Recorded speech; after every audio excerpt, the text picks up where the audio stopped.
Summer holidays வந்தாச்சு நம்ம GT Holidays வந்தாச்சு.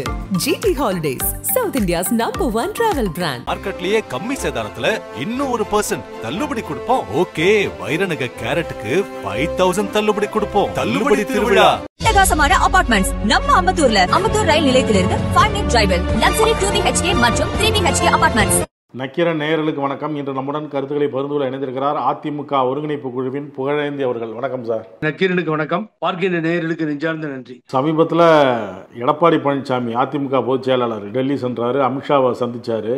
அப்போ அது குறித்து நம்ம பேசணும். இப்போ அதுக்கப்புறம் செங்கோட்டையன் டெல்லி பயணம், நிதியமைச்சர் நிர்மலா சீதாராமன் அவர்களை சந்திச்சிருக்கிறார். அமித்ஷாவை சந்திக்க இருந்த நேரத்தில் இப்போ அவரை சந்திச்சிருக்கிறார் அப்படிங்கிற செய்தி வெளியாகுது. பொதுச் செயலாளர் பதவிக்கு அவர் குறிவைக்கப்படுகிறார், அதிமுக தலைமை மாறுகிறது என பல்வேறு செய்திகள் ஓடுது. இதை நீங்கள் எப்படி பார்க்குறீங்க? இப்போ நல்ல திமுக ஆஃபீஸை மாற்றிட்டாங்களா, இடம் மாற்றிட்டாங்களா? இப்போ ராயப்பேட்டை அவை சண்முகம் சாலையில் டெல்லி ஆஃபீஸு எப்பயிலேருந்து மாற்றிட்டாங்க ராஜவேலு? எல்லாமே இப்போ காலையில் எழுச்சி டெல்லிக்கு தான் போகிறாங்க. அதனால் எனக்கு ஒரு சந்தேகம், இந்த ஆஃபீஸ் இருக்குது இல்லையான்னு சொல்லி. ஏன்னா டெல்லியில் தான் பொழப்பு நடக்குது. இவங்களுக்கு கேவலமாக இல்லைங்க இது சொல்கிறதுக்கும் கேட்குறதுக்கும்? முதல்ல காலையில் எழுச்சி ஏடிஎம்கே ஆஃபீஸ் போனாங்க, ஏதாவது பரபரப்பாச்சு, மீட்டிங் நடந்தது, அப்படி இப்படின்னு சொன்னால் கூட ஏதாவது கேட்டுக்கலாம். நீங்கள் என்ன சொல்கிறீங்க, டெல்லிக்கு போனாங்கன்றீங்க? யார் டெல்லிக்கு போனாங்களா? முன்னாள் அமைச்சர் செங்கோட்டையன் தான் டெல்லி பயணம் அப்படின்னு செய்தி வெளியாகுது. நிதியமைச்சரை சந்திச்சதாகவும் அவரிடம் பேசினதாகவும் சொல்றாங்க. அமித்ஷாவை சந்திக்க இருந்த நிலையில நிதியமைச்சரை சந்திச்சு பேசினாங்க அப்படின்னு வெளியாகுது. அதிமுக விவகாரங்கள் தான் பேசப்பட்டது. இந்த ட்ரெயின் ஒன்று எக்மோருக்கு போகும், இல்லை சென்ட்ரலுக்கு போகும், அவ்வளோதான்.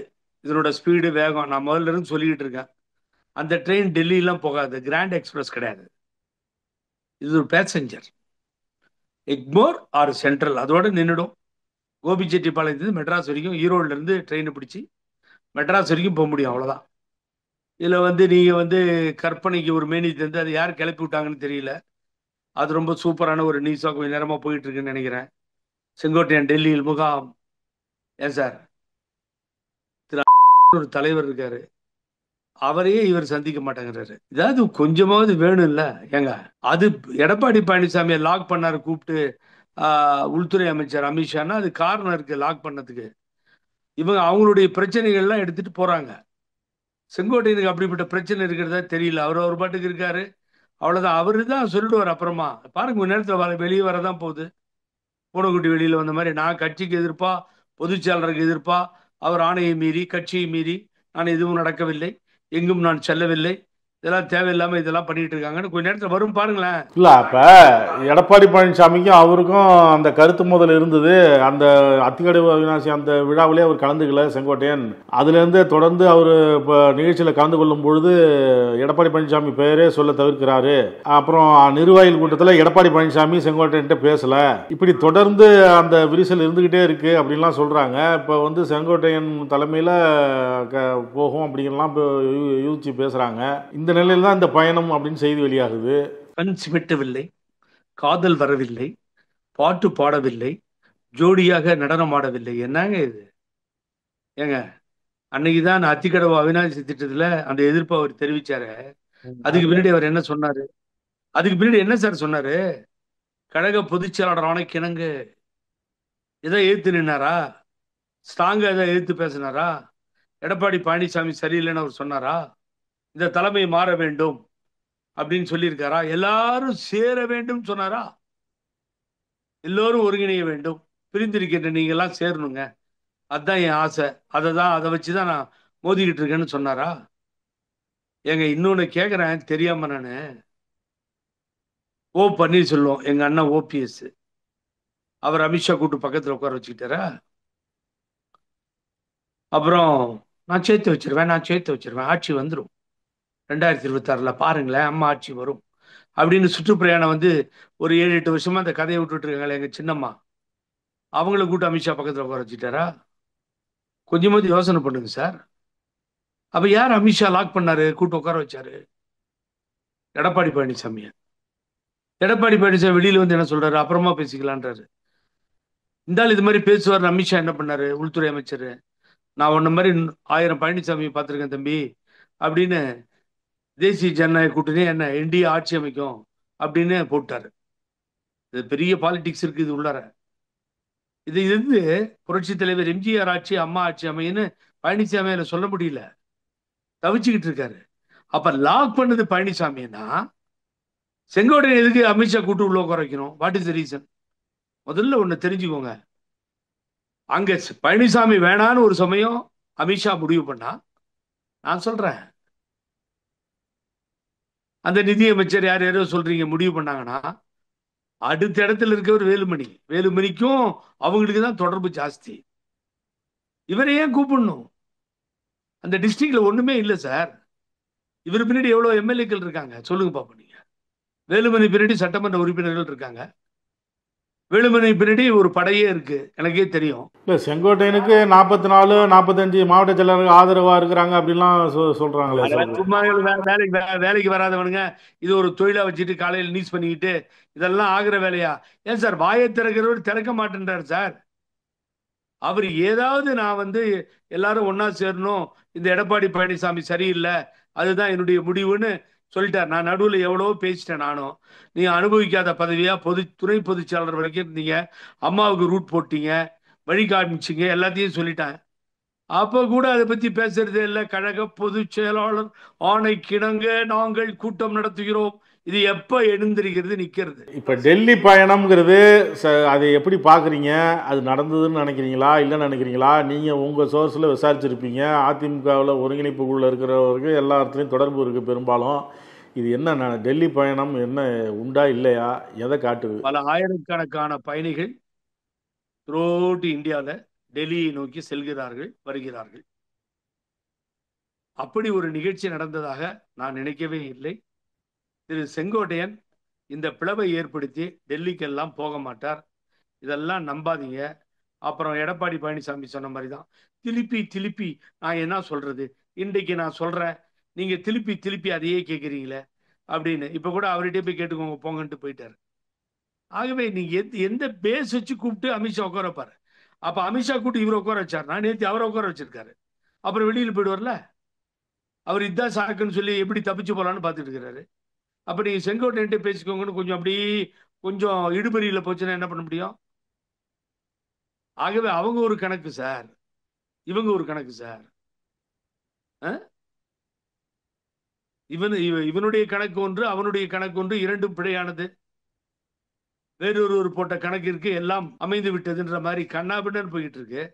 இதுல காலையில இருந்து செங்கோட்டையன் எங்க போயிடுவாரு? செங்கோட்டையன் ஃபிளைட் ஏறி ஃபிளைட் விட்டு இறங்கணும், அமித்ஷா வீட்டுக்கிட்ட போகணும். ஒரு உள்துறை அமைச்சர் அப்படியே ரகசியமா எங்க போய் பாக்குறது? உள்துறை அமைச்சர் எங்கேயாவது கோவா இறங்கினாதான் போய் பார்க்க முடியும். அவங்களுக்கு ஒரு ஷெட்யூல் இருக்குல்ல, செக்யூரிட்டி இருக்குல்ல, இதெல்லாம் மீறி எப்படி போவீங்க நீங்க? ஆகவே சுத்தமான பொய் சார், நான் நம்ப தயாராக இல்லை. ஏதோ ரகசியமா அவரு போயிட்டு வந்தாரு, திருட்டுத்தனமா போன எடப்பாடி பழனிசாமியா மாட்டிட்டாரா இல்லையா? காலையில இருந்து இல்லைன்னாரு, அதை ரகசியமா வச்சாரு. ஏதாவது திருட்டுத்தனமா பார்த்துட்டு ஓடி வந்துடலாமான்னு ஐடியா பண்ணாரு, ஒன்றும் வேலைக்கு ஆகல. ட்வீட் போட்டு விட்டாரு அமித்ஷா. அப்புறம் இவர் பார்த்தா ட்வீட் போட மாட்டாரா? அது என்ன ரகசியம் என்ன சார்? இவங்களுக்கு எல்லாம் பயப்படுற இடத்துல அமித்ஷா இல்ல, ஹோம் மினிஸ்டர். இவங்க தான் ஹோம் மினிஸ்டரை பார்த்து பயப்படணும். இதுதான் நாட்டினுடைய நிலைமை. அதுக்கு தான் இடி கையில இருக்கு, அதுக்கு தான் இன்கம் டேக்ஸ் கையில இருக்கு. இதெல்லாம் யோசனை பண்ணுங்க. அந்த வம்பு திரு செங்கோட்டையனுக்கு இப்போ இல்லை. ஆகவே இதெல்லாம் கற்பனையா நடந்தது, ரகசியமான சந்திப்பு நடந்து விட்டது, தலைமை மாறுகிறது, அது மாறுகிறது, இது மாறுகிறது. அவங்க கட்சியில் வேணாலும் யாரை வேணாலும் மாத்திக்கலாம், யாரை வேணாலும் போட்டுக்கலாம். அப்ப இது என்ன ஆட்டம்? இதெல்லாம் கிடையாது சார். அப்படின்னா ஓபிஎஸ்ல கூட்டு வச்சு பேசியிருக்கணும். ஓபிஎஸ் அண்ணா அவரையே கூப்பிடலையே, அப்ப இவரையே கூப்பிட போறாங்க? சுத்தமான பொய் ராஜ்வேல். எனக்கு இந்த பொய் செய்திகளை கண்டு ஆகிறது இல்லை. புரளிகளை தவிர்க்க வேண்டும் என்பதுதான் எனது எண்ணமாக, நோக்கமாக நான் தொடர்ந்து சொல்லிக்கிட்டு. முன்னாள் அமைச்சர் செங்கோட்டையன் டெல்லி பயணம் செய்யவில்லை அப்படிங்கிறத உறுதியா நீங்க சொல்றீங்க? உறுதியா சொல்றேன் சார். அங்க பக்கத்துல இருக்க கோயம்புத்தூருக்கு பெருந்துறைக்கே போல, டெல்லி எங்க போனார் இவரு? எழுதியவன் ஏட்டை கெடுத்தான், பாடியவன் பாட்டை கெடுத்தான், படித்தவன் அதையும் கெடுத்தான்ற கதையா? ஏன்னாங்க அர்த்தம்? சம்மந்தம் இல்லாம டெல்லி போனாரு, பிளைட்ல இறங்கினாரு, ரகசியமா சந்திச்சுட்டாரு. உடனே எடப்பாடிக்கு பிரச்சனை. எடப்பாடியை லாக் பண்ணிட்டாங்க சார். இன்னும் யாரும் போக வேண்டியது இல்லை, இவங்க போய் தான் ஆக வேண்டிய அவசியமும் எதுவும் இல்லை. அதனால நடக்காத ஒன்றை நடந்ததாக சில மணி நேரம் இந்த செய்திகள் வருவது யாராலேயே கிளப்பப்பட்டு wrongly reported and elaborated இங்கிலீஷ்ல அவ்வளவுதான் அது வார்த்தை. தவறான செய்தி பரப்பப்படுகிறது என்பதுதான் உண்மை. அவரே சொல்லிட்டு ஒரு நேரத்துல, நான் கட்சி கட்டுப்பாட்டை மீறினீங்க, நான் கழக பொதுச்செயலாளர் அணைக்கிறேங்க, நான் வீட்டை விட்டு வெளியில எங்கேயும் போகலீங்க அப்படின்னு அவரே சொல்லிட்டு கொஞ்ச நேரம் பாருங்களேன், தமாஷ் பாருங்க. சி ஓட்டர் கருத்து கணிப்புல மீண்டும் முதல்வராக யார் வருவாங்க, அடுத்த முதல்வராக யார் வருவாங்க அப்படிங்கிற கருத்து கணிப்புல தற்போதைய முதலமைச்சர் மு.க. ஸ்டாலின் அவர்களுக்கு 27%, 2வது இடத்துல தமிழக வெற்றி கழகம் விஜய் அவர்களும், 3வது இடத்துல எடப்பாடி பழனிசாமி, 4வது இடத்துல பாஜக மாநில தலைவர் அப்படின்னு கருத்து வெளியிட்டு இருக்காங்க. இது எப்படி பாக்குறீங்க? ஓரளவுக்கு ஒழுங்கா இருக்கும். அவங்க ஒன்றும் ஒரு நியாயமா தான் வெளியிடுவாங்க. ஃபர்ஸ்ட் யார சொன்னீங்க? முதலமைச்சர் மு.க. ஸ்டாலின். செகண்ட் யாரு? தமிழக வெற்றி கழகம் விஜய். விஜய் எழுச்சியா வராருன்னு அர்த்தம் இல்லையா? 2வது இடத்துக்கு வந்துட்டாரு. முதல்வர் இடத்துல இருக்காரு. ஓகே, 2 ஆச்சு. 3வது 10% ஆதரவுல இவர் இருக்கிறாரு, எடப்பாடி பழனிசாமி. தோல்வி பழனிசாமி இருக்காரு. ஓகே, 4வது இடம் பாஜக மாநில தலைவர். கண்டினியூஸா பாரதிய ஜனதா தலைவராக தமிழ்நாட்டில் தொடர்வார். ஏன்னா இவங்க என்ன கணக்கு போட்டாங்க, அவங்க என்ன கணக்கு போட்டாங்கன்னு தெரியாது. அவர் தொடர வேண்டும். அவரால் தான் அந்த கட்சி இருக்கிற இடமா தெரிஞ்சிட்டு இருக்கு பாவம். அதனால கொஞ்ச நாள்ல பாத்தீங்கன்னா இந்த ஓட்டு எண்ணி முடியும் பொழுது ஒரு ரிசல்ட் வர மாதிரி இந்த மேல பழனிசாமி கீழே போயிடுவார், 4வது இடத்துக்கு போயிடுவார். இப்ப இருக்க நிலைமைக்கு 3வது இடத்துல இருக்க பழனிசாமி நாளைய நிலைமை 4வது இடத்துக்கும் போயிடுவார், 5வது இடத்துக்கும் போயிடுவார், காணாமல் போயிடுவார். இதுதான் இந்த சி ஓட்டர் அடுத்த கருத்து கணிப்பா இருக்கும். அதுல என்ன உங்களுக்கு சந்தேகம்? அது சரியா தான் இருக்கு. 3வது இடம்ன்றது சரியில்லை. நான் 3வது இடத்துக்கு 4வது இடத்துக்கு பழனிசாமி போறதுக்கு தான் இன்றைய நிலைமையில் அதிகமான வாய்ப்புகள் இருக்கு. அது விரைவில் நடந்துவிடும், அதுல எந்த மாற்று கருத்தும் இல்லை. ஆகவே சி ஓட்டர் கருத்து கணிப்பு இன்றைய நிலைமையில் சரியாக இருக்கிறது என்றே நான் கருதுகிறேன். அதை நான் வரவேற்கிறேன். இல்ல சார், காலையில இருந்து ஒரு நியூஸ் போகுது, அது கரெக்டு இல்லை, அது நியாயமானது இல்லை. அதை பத்தி செங்கோட்டையன் பேசுறாரா பாத்தீங்களா? கவனிச்சிங்களா நீங்க?